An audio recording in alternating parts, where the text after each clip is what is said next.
Bab 17. Selama di luar negeri perasaannya begitu gundah dan pikirannya tak pernah ada hentinya untuk memikirkan Brian dan rasa bersalahnya semakin besar dari hari ke hari karena tega menolak cinta Brian. Hana sudah berada di rumah sakit. Dia melihat Brian sedang berbicara dengan seorang dokter wanita yang bisa dibilang sangat cantiklah. Hana masih berdiri dari kejauhan memandang Brian. Dokter tersebut terlihat sedang tersenyum kepada Brian dan Brian juga membalas senyuman dokter wanita itu. Brian melihat ke arahnya tetapi dia kembali fokus kepada wanita di depannya yang sudah menarik tangannya pergi dari tempatnya berdiri. Hana bisa menyaksikan dengan jelas senyuman yang dilayangkan Brian kepada wanita itu. Benar kan? Aku sudah menduganya. Dia pasti dengan cepat melupakan aku padahal kalau dia sangat menyukaiku pasti dia akan menungguku. Aku tidak salah menolaknya karena ternyata dia playboy. Hana berjalan dengan perasaan sedih. Hana, teriak seorang laki-laki kepadanya. Hana masih saja berjalan lurus dan tidak berpaling kepada suara tersebut. Hana, apa kamu tidak merindukan aku? Terdengar teriakan kedua dan Hana masih tetap terus berjalan lurus. Baiklah, kalau itu memang pilihanmu aku tidak akan mengganggumu lagi. Terdengar teriakan ketiga, tapi Hana masih berjalan menuju parkiran mobilnya. Wanita itu benar-benar keras kepala. Kali ini Brian mengejarnya dan menarik tangannya kemudian memeluk Hana di tengah keramaian. Hana hanya membenamkan wajahnya ke dalam pelukan Brian dan air matanya jatuh membasahi baju Brian. Kamu jahat, Brian. Hana memukul dada Brian tetapi Brian masih memeluknya dengan erat. Terserah apa katamu, aku hanya ingin memelukmu sekarang. Hiks, hiks, hiks. Tangisan Hana semakin keras dan Brian hanya tersenyum melihat seorang Hana yang super duper cueknya menangis dalam pelukannya. Siapa dia? Kata Hana yang berusaha melepaskan pelukan Brian tetapi tubuhnya masih terikat seakan Brian tak ingin dia pergi lagi. Bukan siapa-siapa. Itu kan, kamu tidak jujur, sifat ini yang membuatku ragu padamu. Seharusnya kamu lebih peka Hana. Seharusnya kamu menanyakan kabarku bukan malah menanyakan orang tidak ada hubungannya denganmu. Dan bagaimana perasaanmu kepadaku? Kata Hana mengulangi perkataan Brian. Masih sama seperti dulu tidak pernah bergeser ataupun berpindah ke lain hati. Hanya saja aku sudah ikhlas jika kamu tidak mencintaiku, aku sangat rela Hana, yang penting rasa ini untukmu akan selalu ada di sini. Brian menunjuk dadanya dan Hana masih dalam pelukannya. Mereka tidak peduli dengan kerumunan orang dan panasnya matahari, beberapa orang terlihat sudah merekam mereka dan mengambil foto mereka. Hana dan Brian tetap saja saling berpelukan melepas rindu di tengah teriknya matahari dan banyaknya orang sudah berkumpul mengelilingi mereka. Tiba-tiba saja Brian berlutut di hadapan Hana, "Will you marry me Hana?" Brian begitu romantis di tengah kerumunan orang yang sudah mengelilingi mereka. Sebenarnya perasaan Brian begitu dak-dikduk karena ini yang kedua kalinya dia melamar Hana. Pertama kalinya dia melamar Hana di sebuah restoran mewah tetapi Hana menolaknya dan untung saja pada saat itu mereka hanya berdua. Tetapi kali ini dia tidak bisa bayangkan jika Hana menolaknya untuk kedua kalinya di tengah kerumunan orang yang ikut menunggu jawaban dari Hana. Hana tak mampu menahan air matanya sambil menutup mulutnya seakan takjub dengan tingkah Brian kepadanya. Semua orang sudah berteriak menyemangati Brian dan terdengar teriakan mereka. Terima, terima, terima, terima. Yes you will. Jawaban dari Hana membuat semuanya menjadi bersorak gembira dan jangan ditanyakan lagi bagaimana senangnya Brian. Dia sudah memeluk tubuh Hana dan mengangkatnya sambil berputar bagaikan dalam sebuah film-film romantis. Dua anak muda yang sedang kasmaran ini bisa mengacaukan satu rumah sakit karena ulah mereka yang sedang dimabuk cinta. Hana baru sadar jika orang sudah banyak berkumpul dan dia bersembunyi di balik badan kekar Brian. Brian membawa pergi Hana dari kerumunan orang dengan cucuran keringat dan saat itu matahari begitu panas dan bisa dibilang tepat di bawah kepala mereka. Brian sudah membawa Hana ke dalam ruangan pribadinya. Brian memegang erat tangan Hana menatap dengan senyuman terindahnya. Kapan kita akan melangsungkan pernikahan sayang? Ucap Brian dengan wajah genitnya. Kapanpun kamu mau, aku siap Dokter Brian. Bolehkah aku mengecup bibirmu? Tidak boleh, kata Hana tegas. Hahaha. Brian hanya tertawa mendengar perkataan Hana. Pernikahan Hana. Hari ini adalah hari yang paling membahagiakan untuk Hana dan Brian karena hari ini mereka melangsungkan pernikahan dengan begitu meriah di salah satu hotel berbintang di pusat kota. Hana memilih rehat sejenak dari rutinitas kuliahnya dan memilih untuk memperjuangkan cintanya.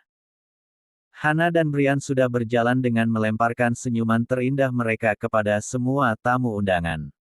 Akhirnya, ada juga laki-laki yang mampu meluluhkan hati seorang Hana yang terlihat cuek kepada laki-laki. Hana, anak konglomerat ternama di negeri ini, sekarang tidak bisa berjalan bebas seperti biasanya karena hati dan kakinya telah diikat oleh laki-laki pujaan hatinya. Mereka sudah duduk di pelaminan.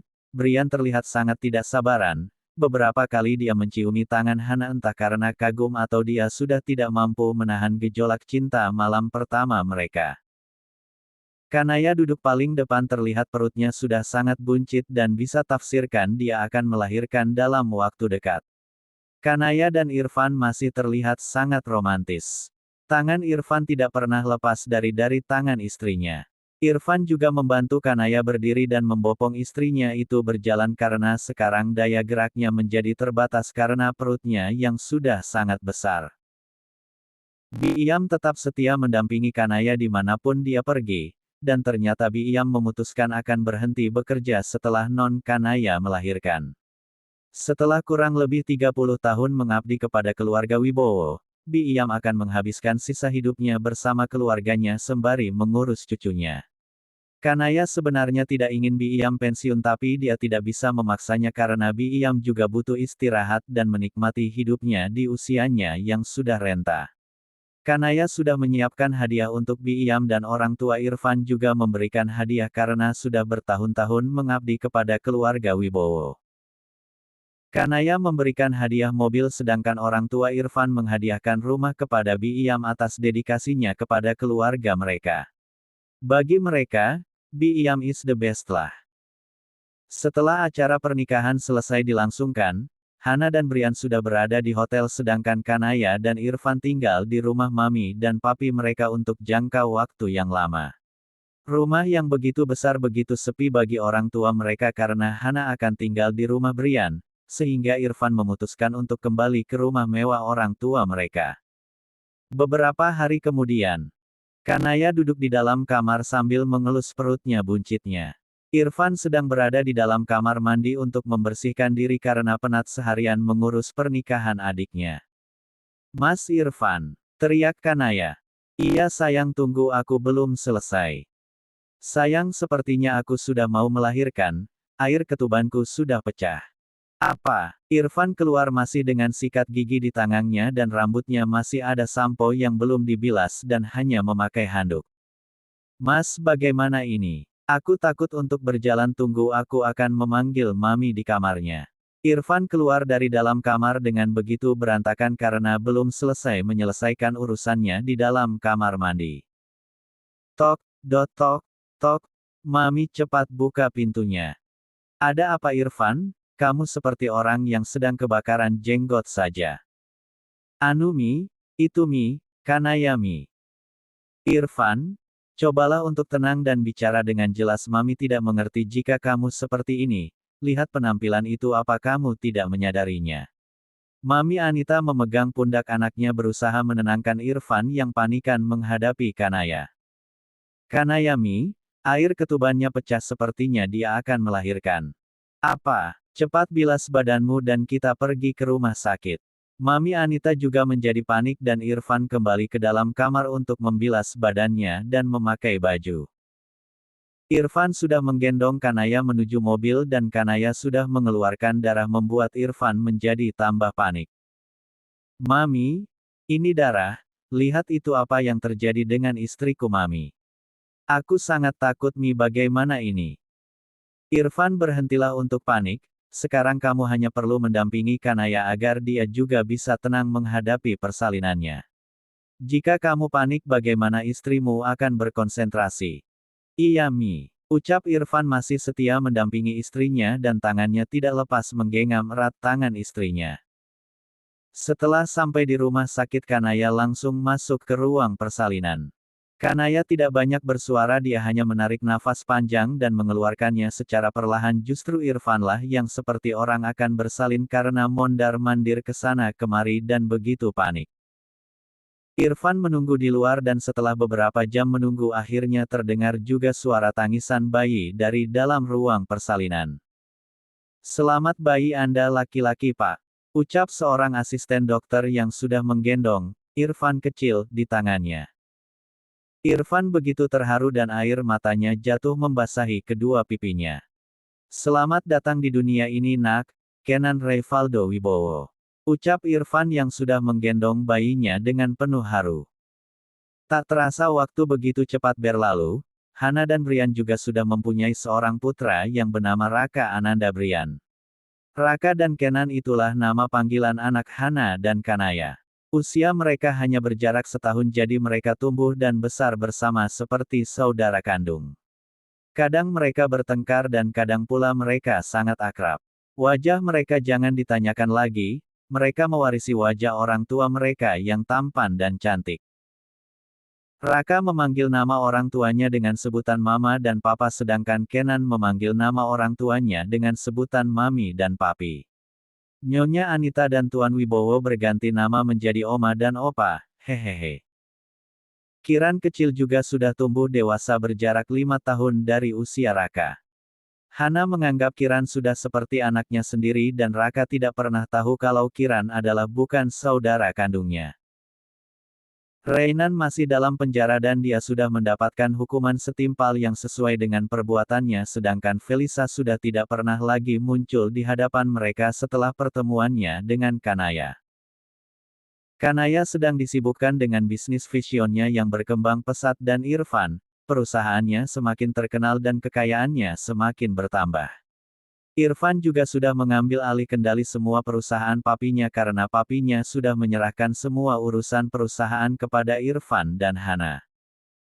Brian juga sudah memiliki beberapa rumah sakit atas namanya sendiri dan keluarga mereka menjadi sangat kaya. Hana memegang beberapa perusahaan milik papinya dan pemegang terbanyak dimiliki oleh Irfan.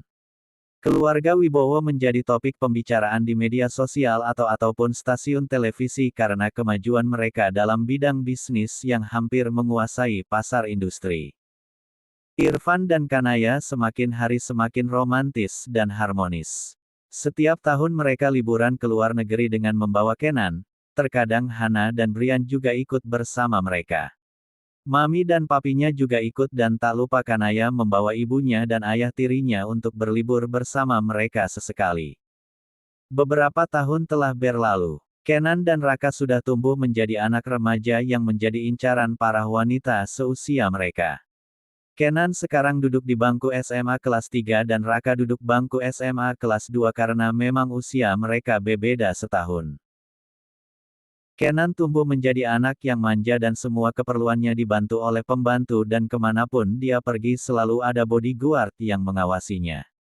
Tak beda jauh dengan Raka, hanya saja Raka terkadang masih bisa mengerjakan beberapa pekerjaan rumah dan Raka tidak terlalu suka mendapatkan pengawalan ketat kecuali dia tengah berada dalam keramaian. Irfan memperlakukan anaknya sangat manja sama seperti dia memperlakukan Kanaya jadi wajar saja jika Kenan sangat berlebihan terhadap apapun dan semua keinginannya selalu dituruti oleh Irfan. Kanaya sebenarnya tidak suka dengan cara Irfan mendidik Kenan yang menurutnya terlalu berlebihan tetapi apa daya Kanaya hanya sebagai istri harus patuh dan tidak ingin banyak membantah Irfan. Karena Kanaya tahu Irfan hanya tidak ingin terjadi apa-apa kepada anak tunggalnya itu. Dan kabar yang menyedihkan datang dari Bi Iyam. Bi Iyam telah menghembuskan nafasnya yang terakhir beberapa bulan yang lalu, karena penyakit kronis yang dideritanya. Saat itu Kanaya dan keluarganya sedang berada di luar negeri, jadi dia tidak bisa menghadiri pemakaman Bi Iyam. Nanti setelah pulang liburan barulah mereka mengunjungi keluarga Bi Iyam, mereka pergi ke kuburan Bi Iyam bersama keluarga Bi Iyam. Saat itu semua keluarga merasa sedih apalagi dengan Kanaya. Baginya, Bi Iyam adalah orang yang paling berjasa dalam hidupnya. Kenan Rivaldo Wibowo pria tajir yang menjadi incaran para wanita di sekolah bahkan dimanapun dia berjalan akan menjadi pusat perhatian para wanita. Kenan sangat tampan, keras kepala, dingin tapi begitu manja jika bersama dengan Mami Kanaya. Yang paling ribet dari seorang Kenan adalah karena segala kebutuhannya harus diurus oleh asisten rumah tangga dan dia tidak bisa melakukan apapun tanpa bantuan mereka. Kenan yang memiliki tinggi 170 cm, kulit putih dan tidak beda jauhlah dengan Papi Irfan saat muda. Kenan suka dengan olahraga berkuda, balapan dan bela diri taekwondo. Raka Ananda Brian pria tajir, baik hati, dan ramah kepada siapapun tapi bisa menjadi ganas jika kehidupannya diusik atau orang yang dia sayangi menjadi incaran netizen. Raka memiliki tinggi 172 cm, memiliki hobi dengan olahraga basket, berkuda, dan dia adalah vokalis band. Jangan ditanyakan lagi masalah wanita, mereka bisa klepek-klepek jika melihatnya di atas panggung saat sedang bernyanyi. Windy Febiola seorang remaja yang pintar, pekerja keras dan tidak suka merepotkan orang tuanya untuk masalah biaya sekolahnya. Dia mendapatkan beasiswa untuk masuk ke sekolah bergengsi dan karena kepintaran dia dijuluki wanita kutu buku dan dia tidak peduli dengan urusan cinta, jadi Windy belum tertarik kepada laki-laki manapun. Windy termaksud gadis yang bisa dibilang cukup cantiklah, hanya saja penampilannya terlalu biasa sehingga kecantikannya tertutupi dengan penampilannya yang terlalu polos. Kecantikannya masih bisa terlihat jelas dari pancaran wajahnya yang ayu. Windy yang bercita-cita menjadi seorang reporter terkenal sehingga dia harus lebih bekerja keras mengumpulkan uang untuk biaya sekolahnya ke depannya. Orang tuanya hanya seorang penjual ketoprak keliling dan terkadang sepulang dari sekolah dia ikut membantu orang tuanya berjualan. Tetapi untung dari menjual ketoprak tidak cukup untuk membantunya melanjutkan sekolahnya lebih tinggi lagi karena dia juga memiliki seorang kakak perempuan yang sedang kuliah dan masih membutuhkan banyak biaya. Hari ini Windy pergi ke sekolah seperti biasanya, dia selalu datang dan langsung masuk ke dalam kelas. Windy tidak terlalu pusing dengan semua teriakan wanita saat melihat Kenan datang. Sampai saat ini dia tidak mengetahui wajah Kenan seperti apa karena saat Kenan memasuki pintu gerbang semua wanita sudah berkerumun berteriak kagum dan dia tidak mempunyai rasa penasaran sedikitpun terhadap laki-laki yang menjadi idola wanita tersebut. Sebenarnya banyak juga yang iri terhadap Windy, karena Raka teman sekelasnya yang sama populernya dengan Kenan sangat dekat dengannya, bahkan Raka terkadang mengajaknya untuk menemaninya latihan band di studio musik milik Raka. Windy, teriak Raka yang sedang mengendong tasnya di belakang sedang berdiri di depan pintu sambil tersenyum kepadanya. Lihat dia, sepertinya dia sudah tergila-gila kepadamu Win. Julie teman sebangku Windy menyengol tangan Windy saat melihat Raka memandang sahabatnya itu. Julie yang cantik dan manis, boleh geser tempat dudukmu, karena hari ini aku akan duduk di samping Windy. Raka sudah duduk samping Windy sedangkan Julie hanya pasrah berpindah dari tempat duduk miliknya. Akan aku adukan kelakuanmu itu pada Erika. Julie melihat Raka dengan cemberut dari kursi belakang. Aku mendengarmu Julie, kata Raka tanpa menoleh kepadanya. Itu yang aku harapkan Raka. Jawaban ketus dari Julie. Julie, Raka sudah berbalik ke arahnya dan menunjuk wajahnya. Raka, Julie juga menunjuk wajah Raka dan saling tatap. Apa kalian tidak bisa akur sehari saja? Ucap Windy, dia sudah berpindah dari tempat duduknya meninggalkan mereka berdua yang masih beradu mulut memperebutkannya. Tidak bisa, ucap mereka berdua. Windy dan Julie merupakan teman akrab. Raka juga berteman akrab dengan Windy sehingga mereka berdua selalu saja bertengkar memperebutkan Windy. Tidak seorang pun teman di sekolah mereka yang tahu kalau Raka dan Kenan adalah saudara sepupu karena mereka tidak pernah terlihat begitu akrab saat di sekolah. Selamat pagi anak-anakku yang cantik dan tampan. Bagaimana kabar kalian hari ini, apakah sehat? Sehat Bu Yeyen, jawab semua murid yang ada di dalam kelas. Kok ibu lagi sih? Panggil saja Miss Yeyen. Apa Miss sudah terlihat tua bagi kalian? Ayo jawab. Miss Yeyen sudah melototi setiap siswa. Tidak Miss Yeyen. Jawab mereka lagi secara bersamaan dan sebenarnya mereka berbicara tidak sesuai fakta. Dan kamu Raka, bagaimana kabarmu hari ini?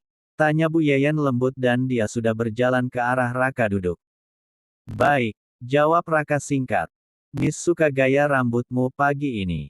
Tapi lebih rapi lagi jika seperti ini Raka. Miss Yeyen memegang rambut Raka dan memperbaiki rambutnya yang sedikit berantakan baginya tetapi sebenarnya rambut Raka sudah sangat rapi terlihat.